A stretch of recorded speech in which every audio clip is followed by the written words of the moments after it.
ওরা তোমাকে হত্যা করতে চেয়েছিল কেন? কারা ওরা? আমার গর্ভে যার সন্তান সেই মাস্তানগুলোকে পাঠিয়েছে। কেন? সে শুধু আমার দেহের লোভে আমার সাথে প্রেমের নাটক করেছে। এখন আমার সবকিছু কেড়ে নিয়ে আমাকে গ্রহণ করতে চায় না। এই সন্তানের পিতৃত্ব স্বীকার করতে চায় না।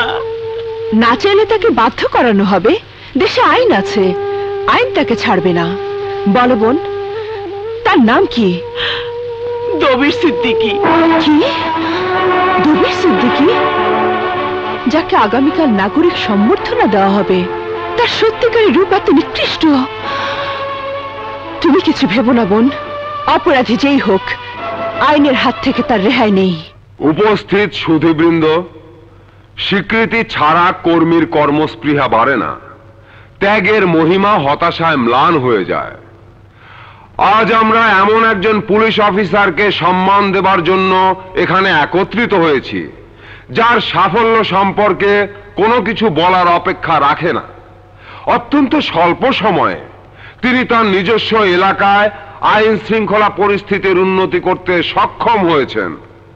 তার এলাকায় অপরাধের হার দেশের যে কোনো এলাকার অপরাধের চেয়ে অনেক কম। আইন শৃঙ্খলার উন্নয়নে তার সাফল্য রীতিমতো অনুকরণীয়। ভদ্র মহোদয়গণ, আমি এবার ইন্সপেক্টর জেনারেল অফ পুলিশ জনাব আমিনুর রহমান সাহেবকে অনুরোধ করব জনাব দবির সিদ্দিকীকে তার সততা ও কর্তব্যনিষ্ঠার জন্য পুরস্কৃত করতে। জনাব দবির সিদ্দিকী, আপনাকে মঞ্চে আসার জন্য অনুরোধ করছি।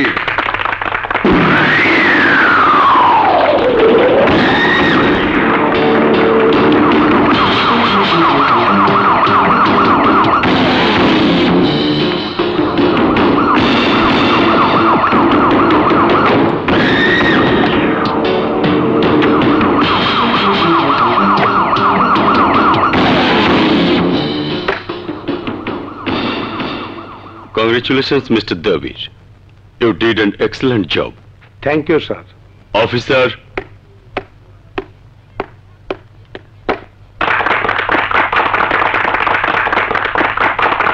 স্যার, পাবলিকের উদ্দেশ্যে আমি কিছু বলতে পারি? Sure. Thank you sir. আপনারা শুনছেন আমি আইন কানুনের উন্নতি করছি। এখন আমি নারী সমাজের দিকে নজর দিলাম। আজকের পর থেকে আমার এলাকার মধ্যে কোনো মাইয়ার নির্যাতন হবে না, কোনো মাইয়ার মুখে এসিডও পড়বো না, কোনো মাইয়ার ইজ্জত লয়া কাউরে খেলতেও দেবো না। অবশ্যই দেবেন না। আপনি থাকতে অন্যদের চান্স কোথায়? হোয়াট? কে আপনি? কি বলতে চান? আমাকে দেখে নিশ্চয়ই বুঝতে পারছেন আমি একজন আইনজীবী, অ্যাডভোকেট লায়লা হক। মিস্টার কমিশনার, আমি বলতে চাই, যার গলায় পরিয়েছেন পদকের মালা তার গলায় পরানো উচিত ছিল জুতোর মালা। এই যে ম্যাডাম, কি সব আবুল তাবুল বলতাছেন? এটা কি আদালত পাইছেন জাউলা জাউলা কইয়া কেস গোলা কইরা দিবেন? ধর্মের কল বাতাসে নড়ে, কেস গোলা আপনি নিজেই করেছেন। অ্যাডভোকেট লায়লা, যা বলবেন সরাসরি বলুন। কমিশনার সাহেব, সত্য আইনের প্রতিমূর্তি বলে যাকে আপনারা সম্মানিত করেছেন সেই দবির সিদ্দিকী একজন জঘন্য চরিত্রের মানুষ। এই দবির সিদ্দিকী স্বপ্না নামের এই সাধারণ মেয়েকে প্রেমের জালে ফাঁসিয়ে বিয়ের প্রলোভন দেখিয়ে তাকে গর্ভবতী করেছে। মিছা কথা স্যার, কুললে মিছা কথা। এই ম্যাডাম, ওই কি সব গানজটি গল্প বইলা মিটিং এ চিটিং করতে আসো? আপনার কোট কালা, আপনার দিলটাও কালা। জি হ্যাঁ, এই কালো কোটধারীরা মাঝে মধ্যে আপনাদের মতো কালো লোকদের পাশে দাঁড়ায় বলেই নিজেদের কিঞ্চিত ফর্সা ভাবার সুযোগ পান। কমিশনার সাহেব, এই চরিত্রহীন লোকটা স্বপ্নাকে শুধু গর্ভবতী করেনি, স্বপ্না যখন তার গর্ভের সন্তানের পিতৃত্ব দাবি করেছে, নিজের মাতৃত্বের অধিকার দাবি করেছে, তখন এই দবির সিদ্দিকী গুন্ডা লেলিয়ে দিয়ে তাকে হত্যা করতে চেষ্টা করেছে। অ্যাডভোকেট লায়লা, এসবের কোনো প্রমাণ আপনার কাছে আছে? ইয়েস স্যার, আমি নিজের সাক্ষী।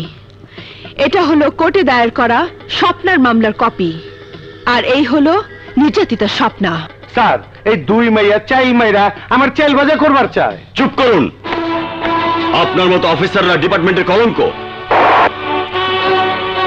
আপনাদের জন্য আমাদের বদনাম হয়। আমি এই মুহূর্তে আপনাকে সাময়িকভাবে ক্লোজ করলাম। আপনার বিরুদ্ধে তদন্ত করে যদি মামলার সত্যতা প্রমাণ হয়, তাহলে আপনি চাকরিটাও হারাবেন। আপনি কি কইতাছেন? চুপ হারামজাদি, আমার সর্বনাশ কইরা আবার মরা কান্না কান্তাছস। ওই হারামজাদি, তুই আমার নামে থানায় কেন কেস করছস? কেন ওই উকিল রে আমার পিছনে লীলায় দিছ? কি করুম আমি? আপনারে বিশ্বাস করে ভালোবাসছিলাম, আপনি আমার বিয়া করবেন কইছিলেন, কিন্তু আমার পেটে সন্তান আসার পর আপনি আমার কোনো খোঁজই নেন নাই। আমি যতবার আপনার লগে দেখা করতে গেছি, আপনি আমার থামাই দিছেন, আমার মাস্তান দিয়ে খুন করতে চাইছেন। করব না? চীনা জোকের মতন তুই আমার পিছনে লাইগা রইছস, দিন নাই রাত নাই, বিয়া বিয়া বিয়া। আরে আমি তোরে বিয়া করুম কবে কইছি? কয়দিন ফুর্তি টুর্তি করছি, তাই বইলা সারা জীবনের লাইগা ফাঁসুম না?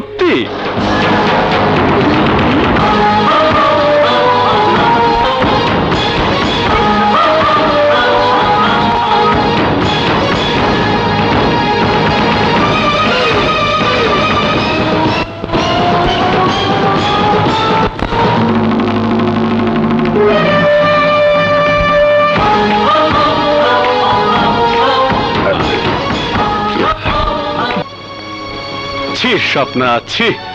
এত ভালো লোকের বদনাম করা তোমার একদম উচিত হয়নি। আজকের পর থেকে ওনার সাথে তোমার কোনো সম্পর্কই থাকা উচিত না। এ তুমি কি কইতাছো রবি? তাইলে আমরা স্বপ্ন বুর কি হইব? সে কথা স্বপ্নার আগে ভাবা উচিত ছিল। স্বপ্না, উনি তোমাকে ভালোবেসে যেসব উপহার দিয়েছে সেগুলো আমাকে দাও।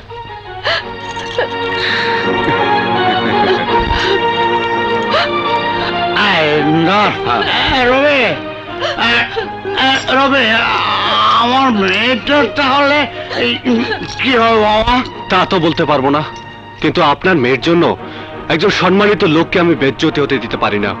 দাও।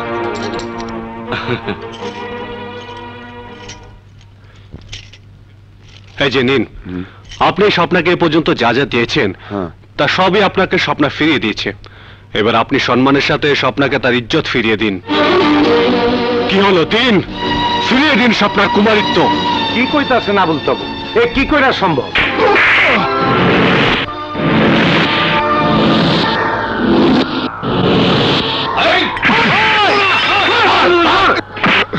ওই হারামির বাচ্চা, তোর মা তোর বাবাকে কখন ইজ্জত কিপ করেছিল? বল বল, একটা মেয়ে কখন একজন পুরুষকে নারীর সবচেয়ে অমূল্য সম্পদ তার ইজ্জত গিফট করে? বল। দেখ, আমি কিন্তু পুলিশের লোক, তোরে আমি। পুলিশ বলে কি তুই আইনের ঊর্ধ্বে?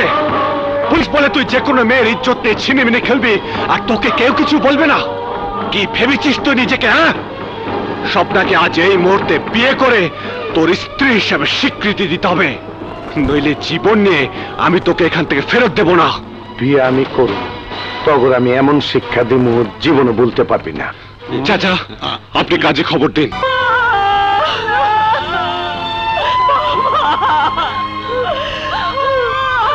বাবা নাই, নাই,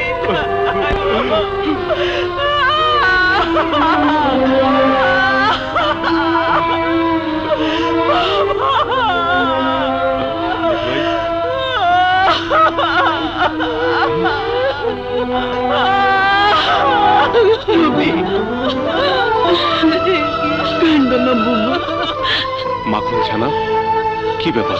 কালকেও তো এরা সুস্থ ছিল। ছিল ঠিকই, এই বুঝাই মায়া বিয়ের আনন্দে সুলাই মদ খাইছে। সকালে উঠতে দেখি যেগুলি খাইছে সবগুলির এই অবস্থা। মদ কোত্থেকে আনতো? কার থেকে আবার? ওই লতিফের আড্ডা থেকে। লতিফ আর তার বউ মিল্লা চুলাই মদ বানায়। আল্লাহ জানে ওই মদের মধ্যে কি জানি মিশাইছিল। আমরা লতিফ রে ছাড়ুন না। ঠিক আছে, আমরা লতিফে ছাড়ুন না, লতিফে ছাড়ুন না, আমরা লতিফে ছাড়ুন না। চলো সবাই চলো। এই থামো তোমরা, থামো। রবি, রবি তুমি সরে যাও। জাগো কাছে আমগো মতো গরিবের জীবনের কোনো মূল্য নাই, তাগরে উচিত শিক্ষা দিতে। না কবিতা, একটা অপরাধের সাজা আরেকটা অপরাধ হতে পারে না। কি করবে তোমরা লতিফের? তার আড্ডা ভেঙে দেবে, তাকে আহত করবে, তাকে খুন করবে। কিন্তু কিন্তু একটি বার ভেবে দেখো, ওই লতিফ কোন রকম গোপনীয়তা ছাড়াই অবৈধভাবে মদ বিক্রি করে যাচ্ছে। তার মানে বোঝো, ওই প্রশাসনের উপর থেকে নিচ পর্যন্ত সব জায়গায় তার অপরাধের চাল বিছিয়ে রেখেছে, আইনের চোখে কালো কাপড় বেঁধে দিয়েছে। তার বিরুদ্ধে কিছু করতে গেলে ক্ষতি বরং তোমাদেরই হবে। পুলিশ এসে তোমাদেরকে ধরে নিয়ে যাবে জেলে, আর সেখানে পচে মরবে তোমরা। তাই কি চাও? খালি পেট নিয়ে সব সময় দানবের বিরুদ্ধে লড়াই করা যায় না। তাই এসব কবিতা, এসব চিন্তা ভাবনা রেখে যারা মারা গেছে তাদের প্রতি সম্মান দেখাই। সবই বুঝলাম রবি। বিচার করার জন্য উপরে তো একজন আছেনি, তার লাঠিতে শব্দ হয় না। যে অন্যায় করবে সাজা তাকে পেতেই হবে। তোমরা লাশের গোসলের ব্যবস্থা করো, আমি দাফনের ব্যবস্থা করছি।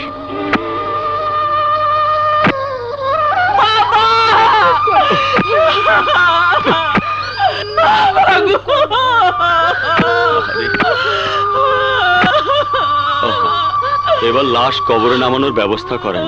ধরেন ভাই, ধরেন। আশহাদু আল্লা ইলাহা ইল্লাল্লাহ ওয়াহদাহু লা শারীকা লাহু ওয়া আন্না মুহাম্মাদান আবদুহু ওয়া রাসূলুহু।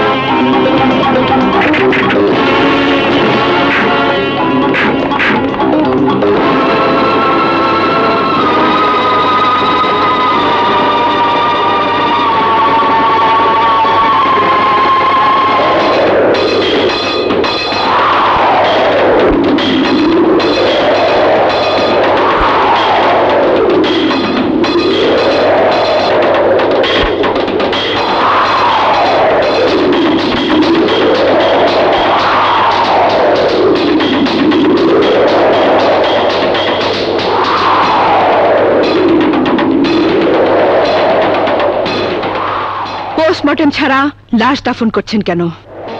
অসুবিধে কোথায়? আমাদের শান্তিপুর থানায় উনি একটা অপমৃত্যু মামলা দায়ের করেছেন। অপমৃত্যু মামলায় মৃত ব্যক্তিদের ময়নাতদন্ত না করে তাদের দাফন করা বেআইনি। দারোগা সাহেব, কেন মৃত ব্যক্তিদের আত্মাকে কষ্ট দিচ্ছেন? কেন তাদেরকে শান্তিতে থাকতে দিচ্ছেন না? আইনের ঊর্ধ্বে কেউ নয়, আইন তার নিজস্ব গতিতে চলে। কিন্তু আইন কি পারবে যারা এই লোকগুলোর হত্যার জন্য দায়ী তাদেরকে গ্রেফতার করতে? পারেনি, কোনোদিনও পারবে না।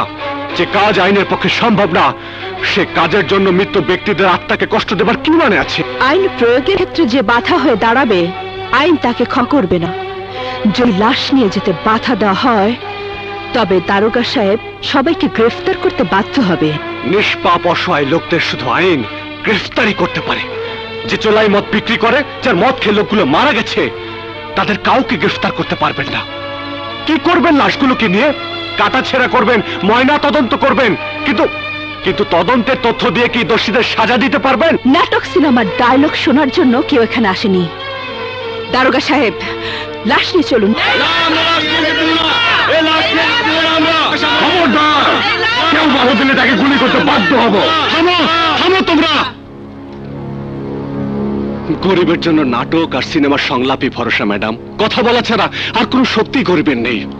যদি আপনার আইন ওই ক্রিমিনালদেরকে ধরতে না পারে, তাহলে আমি আইন হাতে তুলে নেব, দেখিয়ে দেব এদেশে আইনের অনুশাসন কিভাবে প্রয়োগ করতে হয়। আমি চ্যালেঞ্জ করে বলছি, আপনার দোষী ব্যক্তিদের কিছুই করতে পারবেন না। আইন তার নিজস্ব গতিতে চলে। দারোগা সাহেব, আপনি আপনার ডিউটি পালন করুন। লাশ নিয়ে চলো। ধরো ধরো ধরো ধরো।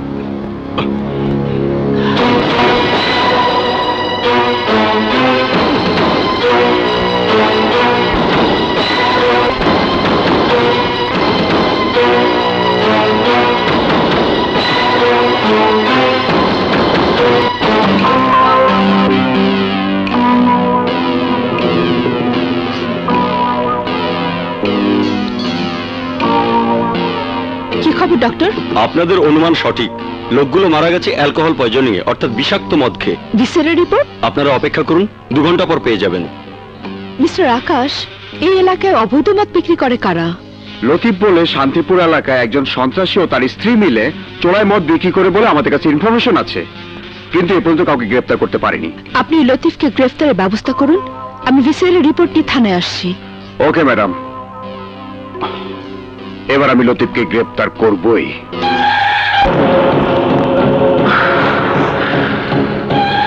আমি বেশি তারি নিজে খাই হুইস্কি, কিন্তু মাইন সে আমার কয় বাংলা লইটা।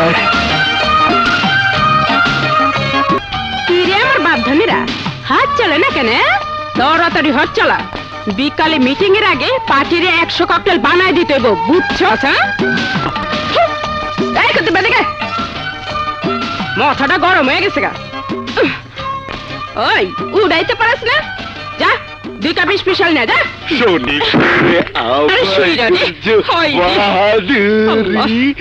আরে চমকি, সকাল সকালে তো চমকাইতাছস কেন? আমি তো ঠিক থাকতে পারতাছি না। সকাল সকালে বুঝি রস সব মাথায় উঠছে? এই মাথা ঠিক আছে তো? এই তোর কাম কর। তোর দেখলে মাথার ভিতর কেমন জানি করে, মনে কিছু রাখতে। এই হাত ছাড়া, খালি কথা গেল না। এই বড় ভাইয়ের কথা যে আকাম করছো, তা ওইখান থেকে সব ছাপা করছো তো? হ্যাঁ, আরে সব কোর্স কমপ্লিট। আকাম করো তোমরা, আর মাসুল দিতে হয় আমারে। জানো কালকে ওই বস্তিতে 3 জন আছে, 3 জন। আরে হুমছি কোনো সমস্যা হইব না, তুই খালি বড় ভাইয়ের হাতে রাখিস, মনে কিছু। আরে রাখো, হাতে রাখছি দেখেই তো এখনো অ্যারেস্ট হও নাই।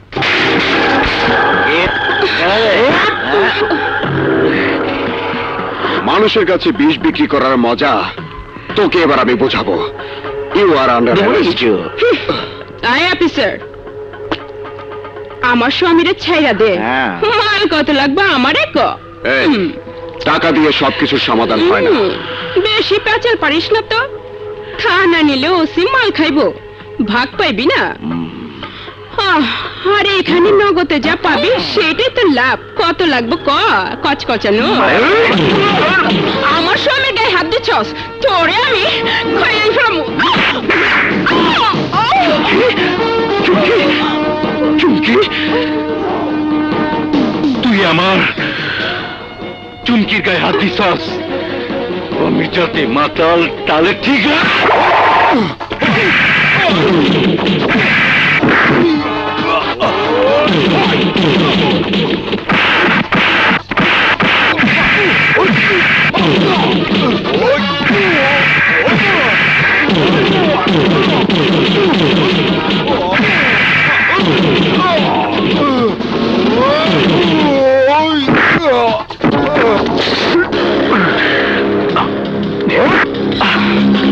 চল।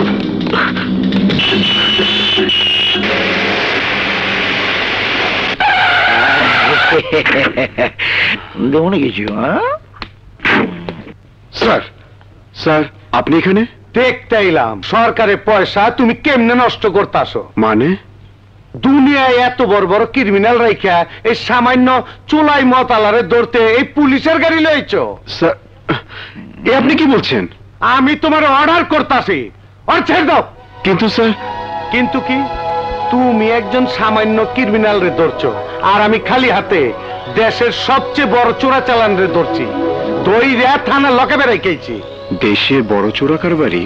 ইয়েস, এই জন্য আমি আসি, আর তুমি দারোগা। বুঝো না কাম, খালি করা কাম। তোমার আজ আমি দেখায় দিমু পুলিশ ডিউটি কি জিনিস। এই যাবা আমার লগে। সালাম লাগিয়েছি। আসো। কত বড় ক্রিমিনাল, 3 কেজি হিরোইন সহ হাতে নাতে ধরছি। ওই দেখো দেখো।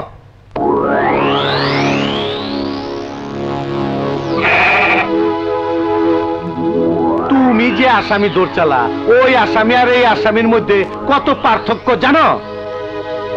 আরে মিয়া কি চিন্তা করো, ওই লতিফ এলাকার শত্রু আর ওরা দেশের শত্রু। ওর পিঠে তার দেয়া হিরোইন 3 কেজি বাইন্দা রাখছিল, বর্ডারের কাছে নিয়ে ছেড়ে দিত। ইন্ডিয়ায় হিরোইন পাচার হইতো, মানুষের ভিসা লাগে কিন্তু গরু ছাগলের ভিসা লাগে না, কি ঠিক কই নাই? জি স্যার, ঠিক। কাল সকালে আসামির জবানবন্দি নিয়ে চার্জশিট তৈরি করে আদালতে চালান করে দিবা, ঠিক আছে? জবানবন্দি? আরে আমরা আসামি ধরার ছিলাম, ধরছি, এখন জবানবন্দি কেমনে নিবা তা শিখে দিতে হইব। যাও জবানবন্দি নাও। শিট।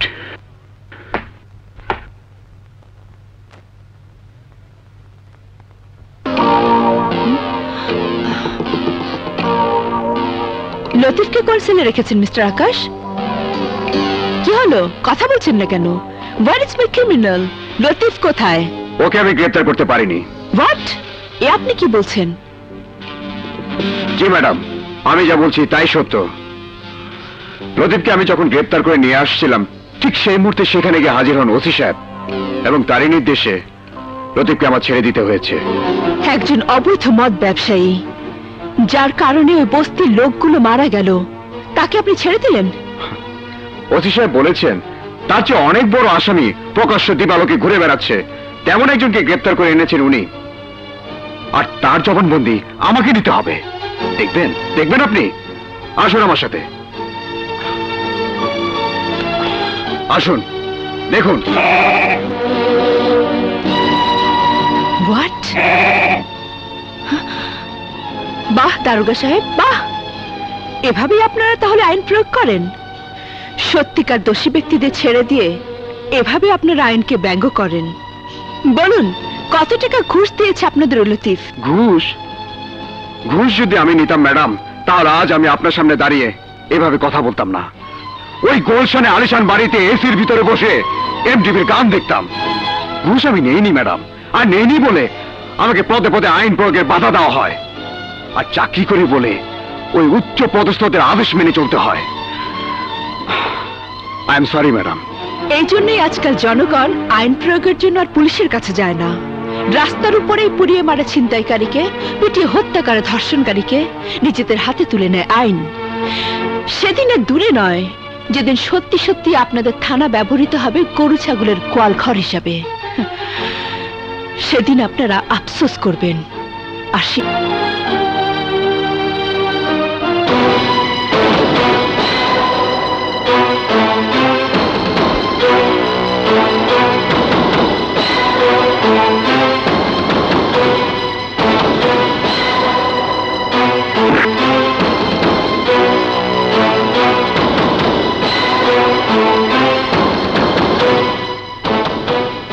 কি ম্যাডাম, পারলেন না তাই না? আমি জানতাম আপনার আইন কোনোদিন লতিফকে অ্যারেস্ট করতে পারবে না। ঘুষখোর পুলিশ আর আইনের ফাঁক দিয়ে সে ঠিকই বেরিয়ে যাবে। ম্যাডাম, আপনার আইন যেখানে শেষ, আমার আইন সেখানে শুরু। আমি আপনার কাছে প্রমাণ করে দেব, আপনার আইন অন্ধ হলেও আমার আইন অন্ধ নয়। আমার আইন বিচার করতে জানে, সত্য উদ্ঘাটন করতে জানে। লতিফকে আপনার আইন কোনোদিনই গ্রেফতার করতে পারবে না, কিন্তু আমি ঠিকই পারবো।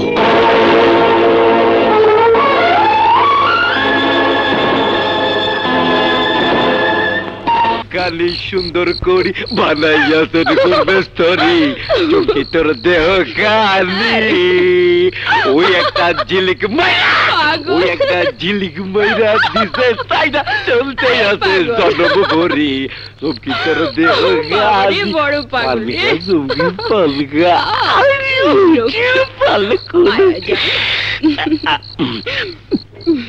চমকে ওই ওসিরে একটু সাইজ খুলে রাখবি, তাইলে আমগো ধান্দায় কোনো অসুবিধা নাই। ওইটা তোর কইতে না, সাইজ করে দিম। ওসি সাইজ আসলো দেখাই, ছোট দারোগা আবার কিছুই করবার পারে না। ওই ছোট দারোগা যা করতে পারেনি আমি তা করবো। এই চুপ! হাত নামায় কথা ক।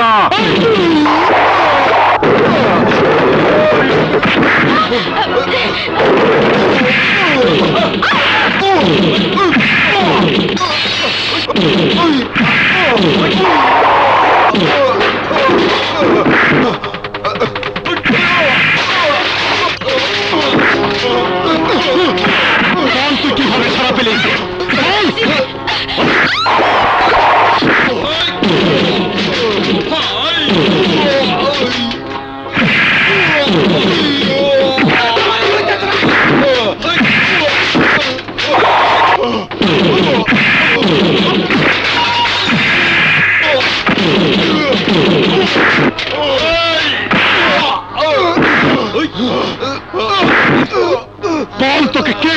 ছিল?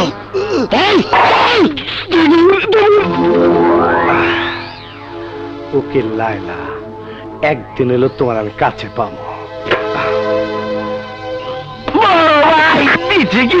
হায় হায়, এই ক্যাঠা তোর উষ্টা মাইরা উত্তা করে দিছা। ওই যে রবি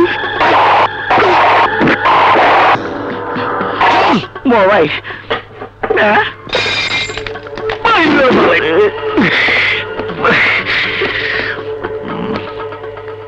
কি ব্যাপার?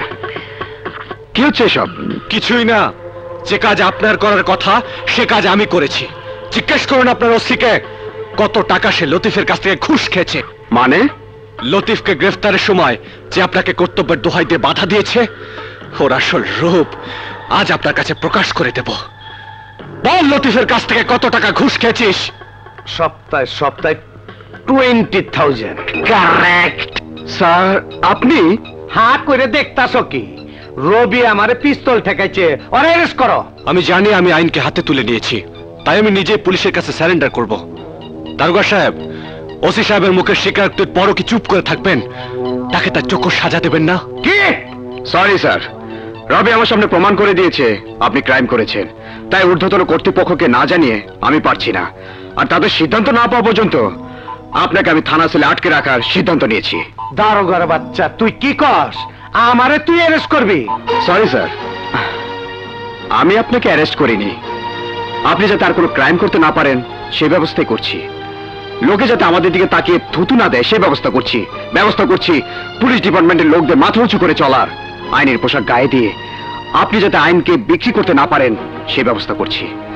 সেন্ট্রি, ওনাদেরকে নিয়ে যাও। এই, ছাড়! দারোগার বাচ্চা, আমি তোর দেখে নিমু, আমি তোর ছাড়ব না।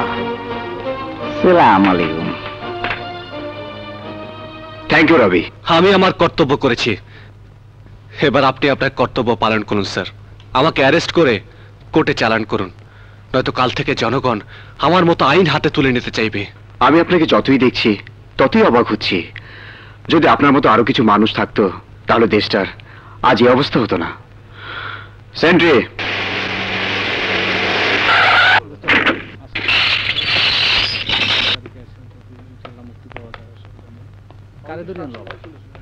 টাকা পয়সা আনছো তো? হ্যাঁ, আনছি।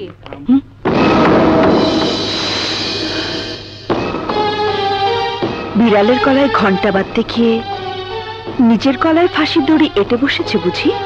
না ম্যাডাম, ফাঁসির দড়ি গলায় পড়েছে এজন্য যে যাতে আপনাদের মতো কালো কোট পরা লোকেরা সমাজে মাথা উঁচু করে চলতে পারে। আর আইনের প্রতি শ্রদ্ধা দেখাতেই আইনের কাছে আমি নিজেই আত্মসমর্পণ করেছি। কিন্তু আমার ওয়াদা আমি রেখেছি, আমি ওই লতিফকে ঠিকই ধরিয়ে দিয়েছি।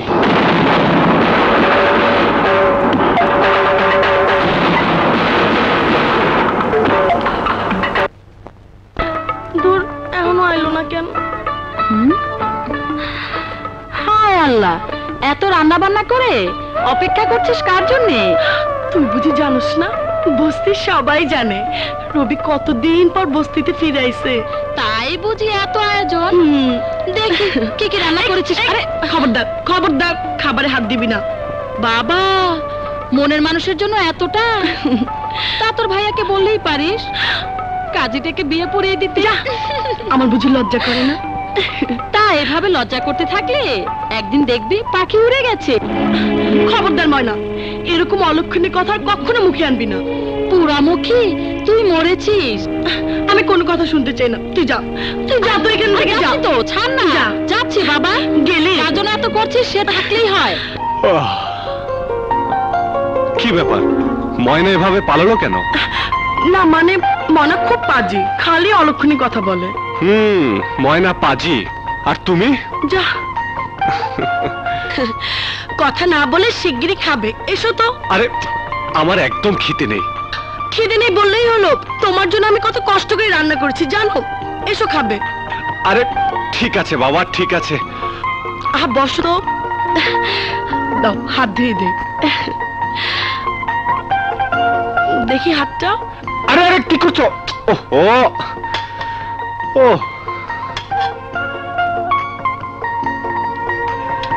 কি ব্যাপার, আজ এত খাতির টাতির করছো? হ্যাঁ, কেন আবার? তুমি এতদিন পর এলে আর আমি খাতির করব না? আমি তোমাদের বাড়ির ভাড়াটে, মাসে ভাড়াটাও ঠিক মতো দিতে পারি না, আর তুমি আমার এত যত্ন করছো, দেখে মনে হচ্ছে তুমি আমার বিয়ে করা বউ।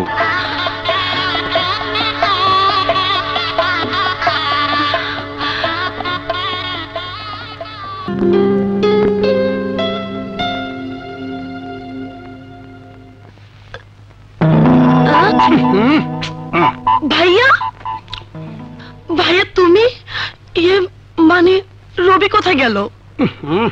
রবি নিজের খাওয়া শেষ করে বাইরে গেছে। খাওয়ার মত পরিস্থিতি কে আমিও মানে দিলাম। রবি চলে গেল, তুমি তাকে বাধা দেবে না? আমি কে জানি নাকি রবির তোর এত দরকার? এতক্ষণ বসিতেছিল, কথা শেষ করিলা কেন? সব কথা মুখের উপরে বলা যায় না ভাইয়া। ও এই খবর বুঝছি। আরে কি বুঝছো ভাইয়া? তোর বোকা, তোর আর কথা কম লাগবো না। রবির সাথে সব কথা আমি কমনে। তুমি আবার কি নিয়ে কথা বলবে বলো? কেন, তোর আর রবির বিয়ের কথা? তুমিও না। দেখ, আমি বেকুব হইতে পারি কিন্তু অন্ধ না। তুই আমার বাপ মামার একমাত্র বোন, কোলে পিঠে করে তোরা মানুষ করছি। তোর মনের কথা আমি বুঝতে পারবো না? তুই কিচ্ছু ভাবিস না, আমি রবির সাথে কথাবার্তা কইয়া সব ফাইল করে দিয়ে আসি। ভাইয়া হ্যাঁ, দুনিয়া সব কিছু গোপন করা যায়, কিন্তু প্রেম ভালোবাসা গোপন থাকে না। কবিতা ঠিক কাম করছে, আমার আর কষ্ট করে পড়া খুঁজতে পারা। এ কবিতা কি পেটটা মিলে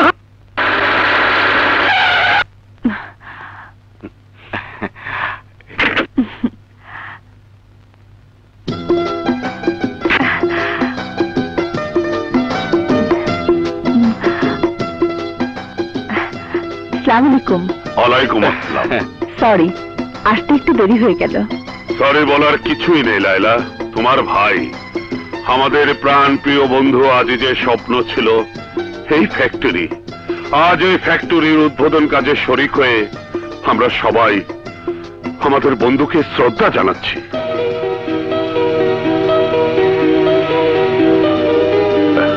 চলো উদ্বোধন কাজটা শুরু করা যাক। চলুন। এসো এসো। নাও। Thank you.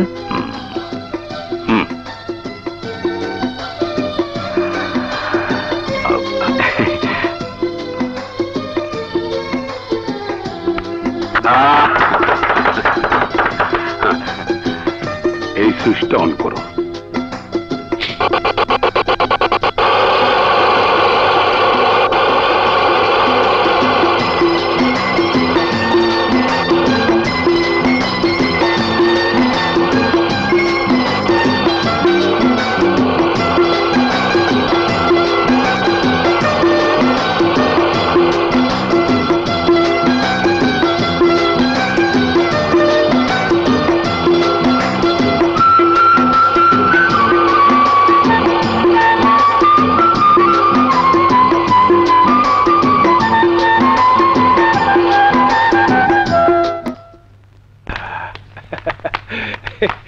বড় ভাই, ফ্যাক্টরি তো উদ্বোধন হইলো, এইবার একটু আনন্দ ফুর্তি। হ্যাঁ হবে, আয়োজন কর।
কি হয়েছে? আর দুঃখের কথা কয়া কি হইব, পোলাপান নদীতে গোসল করতে নামছিল, পানি বিষাক্ত হইয়া সবাই অসুস্থ হয়ে পড়ছে, কিন্তু আর বাঁচে নাই। পানি বিষাক্ত হলো কি করে? ওই যে ওই আজিজ ফ্যাক্টরির কেমিক্যাল পানিতে মিশা পানিতে বিষাক্ত করে ফেলাইছে।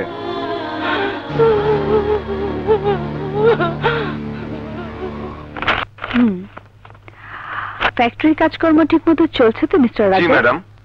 লালা!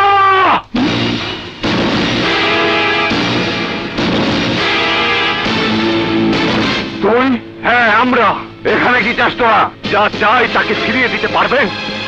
পারবেন ফিরিয়ে দিতে নিষ্পাপ শিশুর জীবন যা কেড়ে নিয়েছে আপনাদের ওই ফ্যাক্টরি? কি বলতে চান আপনি? বলতে চাই আপনাদের ওই ফ্যাক্টরি ময়লা আবর্জনা গিয়ে মিশে নদীর পানিতে, যা নদীর পানিকে বিষাক্ত করেছে এবং কেড়ে নিয়েছে নিষ্পাপ শিশুর জীবন। পানি বিষাক্ত হওয়ার জন্য আমরা দায়ী নই। ফ্যাক্টরির আবর্জনা নদীতে ফেলার অনুমতি আছে আমাদের। নিশ্চয়ই 2 নাম্বারি করে টাকা ঘুষ দিয়ে অনুমতি নিয়েছেন। সরকার জেনে শুনে এই বেআইনি পারমিশন দিতে পারে না। কোন মাস্তানের কাছে আইন শিখতে হবে নাকি? আইন শেখানোর জন্য আপনার মতো অ্যাডভোকেটই যথেষ্ট ম্যাডাম। কোটি কোটি টাকা খরচ করে ফ্যাক্টরি বানিয়েছেন, কিন্তু দুনিয়ার সমস্ত ফ্যাক্টরি এক করেও কি ফিরিয়ে দিতে পারবেন এই নিষ্পাপ শিশুটির জীবন? এই শিশু দিয়ে কি করবি? চাপা থামায়া কিছু লয়ে যা। ইচ্ছে তো হয় তোদের জানটাই নিয়ে যায়। বড়লোকের বাচ্চা, মুখ সামলে কথা বল, নয়তো দাঁত ভেঙে হাতে ধরিয়ে দেব। আপনি কিন্তু সীমা অতিক্রম করছেন। সীমা অতিক্রম করছেন আপনারা। 24 ঘন্টা সময় দিয়ে গেলাম। আগামীকাল বিকাল 4টার মধ্যে যদি ওই ফ্যাক্টরির দরজায় তালা না দেখি, ওই ফ্যাক্টরি আমি মাটির সাথে মিশিয়ে দেব। জয় শাউট! একটা কথা পরিষ্কার শুনে রাখুন, ফ্যাক্টরির কোনো ক্ষতি করতে চাইলে তার উপযুক্ত জবাব অবশ্যই দেয়া হবে। জবাব আমিও দিতে জানি ম্যাডাম। আগামীকাল বিকাল 4টার মধ্যে যদি ফ্যাক্টরি বন্ধ না হয়, তাহলে জবাব অবশ্যই পেয়ে যাবেন। চলো সবাই।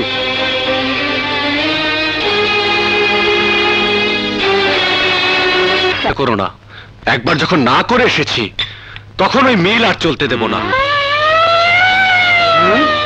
কি হলো রবি ভাই? 4টা বাজে, ওই শালা ফ্যাক্টরি এখনো বন্ধ করে নাই? হবে, এক্ষুনি বন্ধ হবে। তোমরা এখানে অপেক্ষা করো, আমি আসছি।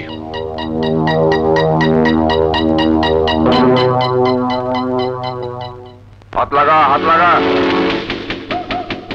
জলদি চল, তাড়াতাড়ি আন, তাড়াতাড়ি আন। ওই, তোর এত বড় সাহস! সাহসে দেখেছিস কে? তোদের 24 ঘন্টা সময় দিয়েছিলাম ফ্যাক্টরি বন্ধ করার জন্য, করিসনি। আজ আমি ফ্যাক্টরি বন্ধ করে দেবো।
ওই, আরে থানায় নিয়ে চল।